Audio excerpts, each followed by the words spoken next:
espèces sonnantes et trébuchantes, la monnaie locale et citoyenne acceptée désormais à la caisse de ce magasin coopératif de produits bio. La voici, une carte de paiement dont cette cliente est une des premières détentrices.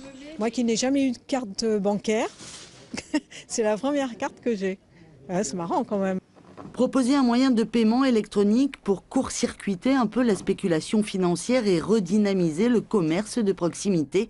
L'idée s'est imposée ici au fondateur de l'association Delmo, développement de l'économie locale par la monnaie.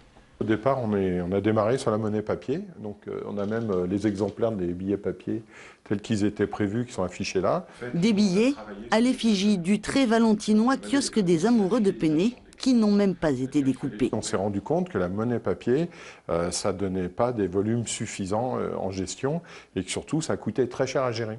S'en suivront 3 ans de travail et de réflexion pour sortir la première monnaie virtuelle jamais émise en France par une association. On a créé un réseau parallèle.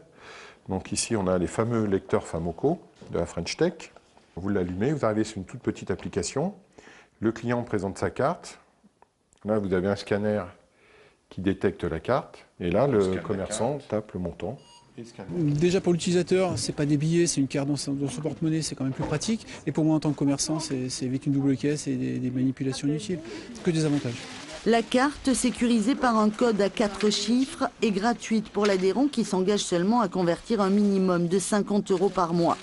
Un bel égale 1 €, mais pour 100 €, vous êtes crédité de 105 bels, soit 5 € de bonus fidélité.